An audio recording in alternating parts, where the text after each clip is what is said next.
आज का हमारा टॉपिक है दो चर वाला रैखिक समीकरण युग्म।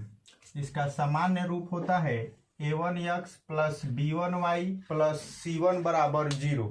फिर इसका दूसरा सामान्य रूप होता है a2x plus b2y plus c2 बराबर 0। इसका हल का हम लोग जानेंगे कि यहाँ पे हम लोगों को ध्यान देने वाली बात है कि जब a1, a2, b1 और b2 यह 0 के बराबर नहीं होना चाहिए। यदि यह इसमें से हमारा यह बराबर हो जाएगा a1, a2, b1, b2 कोई भी 0 के बराबर है तो ये दो चर वाला रैखिक समीकरण युग्म नहीं रह जाएगा। पहला हमारा शर्त कहता है कि जब a1 बटा में a2 b1 बटा b2 के बराबर नहीं हो तब हमारा केवल और केवल एक हल होगा, इसका ग्राफ प्रतिच्छेदी होगा। ग्राफ प्रतिच्छेदी होगा। दूसरा, जब a1 बटा में a2 b1 बटा में b2 c1 बटा में c2 के बराबर नहीं हो तब कोई हल नहीं होगा। अगर कोई पूछ दे कि सर इसका ग्राफ क्या होगा तो आपको बताना है कि इसका ग्राफ समांतर होगा। इसका ग्राफ समांतर होगा। फिर तीसरा कंडीशन आता है, तीसरा शर्त आता है कि जब a1 बटा में a2 b1 बटा में b2 और c1 बटा में c2 यह तीनों जब बराबर रहे तो ये अनेक हल होगा और इसका ग्राफ होगा, ग्राफ संपाती होगा। इतना याद करने से हमारा कम से कम 2 नंबर का क्वेश्चन लड़ जाएगा। उससे पहले हम लोग जान जाएं कि चर और अचर क्या है। चर वैसी संख्या को कहते हैं जिसका मान हमेशा बदलता रहता है, उसको चर कहते हैं। और वैसी संख्या जिसका मान बदलता नहीं है, जिसका मान फिक्स रहता है, उसको अचर का, जैसे चर में आएगा x, y, z etc और अचर में आएगा 1, 2, 3 पाई etc। ये इतना ही, और फिर हम लोग अगले वीडियो में इसके बारे में देखेंगे। देखिए, हम लोग 3 ठो सवाल लेते हैं।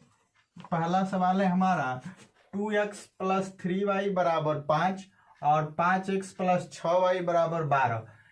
इनको और ये दूसरा सवाल है और ये तीसरा सवाल है। तीनों को हमको पता लगाना है कि कौन किस समीकरण निकाय का कितना हल होगा।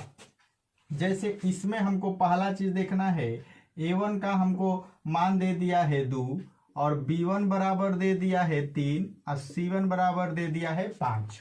a2 बराबर दे दिया है 5, b2 बराबर दे दिया है 6 और c2 बराबर दे दिया है 12।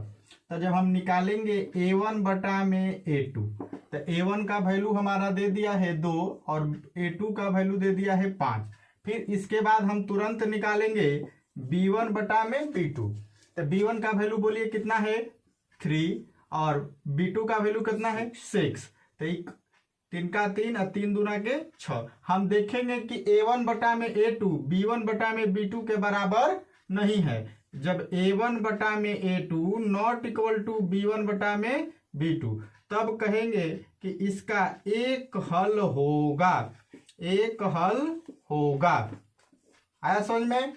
मुझे ऐसा है कि समझ में आ गया होगा आप लोगों को। फिर इसके बाद इसमें हम देखते हैं कि a1 का वैल्यू कितना दिया हमारा 2, b1 का वैल्यू कितना दिया है 5, c1 का वैल्यू कितना दिया है 10, a2 का वैल्यू कितना दिया है 4, b2 का वैल्यू कितना दिया है 10, c2 का वैल्यू दे दिया है 12 हमारा। अब हम चेक करेंगे, पहले मान निकालेंगे a1 बटा में a2 का। तो a1 का वैल्यू हमारा कितना है 2, a1 का वैल्यू कितना है 2 और a2 का वैल्यू कितना है 4। तो 2 का 2 और 2 दूना के 4। क्लियर है? ठीक। और b1 बटा में b2 का मान हमको निकालना है 5। b1 का वैल्यू 5 और b2 का वैल्यू हमको दे दिया है 10। तो 5 एकम 5 और 5 दूना के 10। तो हम देखेंगे कि दोनों बराबर है, a1 बटा में a2 भी बराबर है और b1 बटा में b2 भी बराबर। तब हम तीसरे की तरफ जाएंगे अर्थात c1 बटा में c2 का मान निकालेंगे। तो c1 बटा में c2 का मान हो जाएगा 10। c1 का मान 10 है, c2 का मान है 12। तो 2 5 10 और 2 6 12।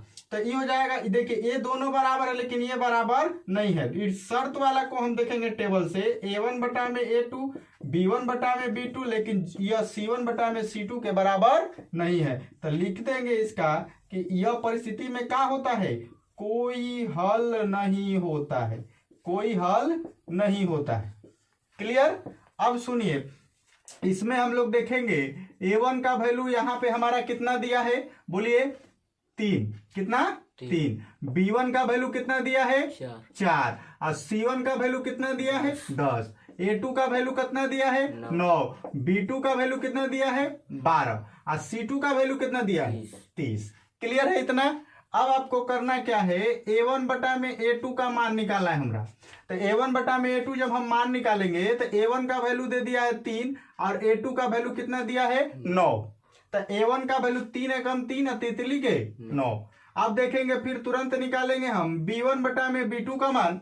तो b1 का मान निकालेंगे तो b1 का मान हमको दे दिया है 4 और b2 का मान दे दिया है 12।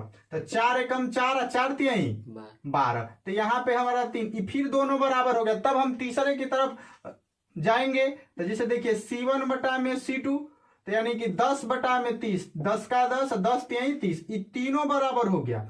a1 बटा में a2, b1 बटा में b2 और c1 बटा में c2। तब इस परिस्थिति में हमने लिखवाया था कि इस परिस्थिति में क्या होगा, अनेक हल होगा। क्या हल होगा, अनेक हल होगा, अनेक हल होगा। अब हमको थोड़ा सा यहाँ पे 1 मिनट और टाइम देना है कि अगर कोई पूछ दे कि एक हल है तो एक ग्राफ क्या होगा। तो ग्राफ दोनों अगर हम समीकरण का ग्राफ खींचेंगे तो यह एक दूसरे को एक बिंदु पर प्रतिच्छेद करेगा, अर्थात यह दिखा रहा है कि इसका एक ही हल होगा। और यह क्या बोल जाता है, इसका ग्राफ हम लोग देखेंगे तो यह दोनों समीकरण निकाय का ग्राफ एक दूसरे के समांतर होगा, अर्थात यह दिखा रहा है कि इसका अनेक हल होगा, कोई हल नहीं होगा, सॉरी इसका कोई हल नहीं होगा, क्योंकि यह कहीं भी एक दूसरे से मिलती नहीं है रेखा। और यह अनेक हल, इसका अगर ग्राफ हो जाएगा तो यह एक ही रेखा पर पुनः जाएगा। इससे साबित होता है कि क्या बोल जाता है, इसका अनेक हल होगा, यानी कि इसका ग्राफ हम लोगों को दोनों समीकरण निकाय का, इसको कहते हैं हम लोग कि संपाती होगा। और आगे की वीडियो में हम लोग देखेंगे। तब तक के लिए अलविदा।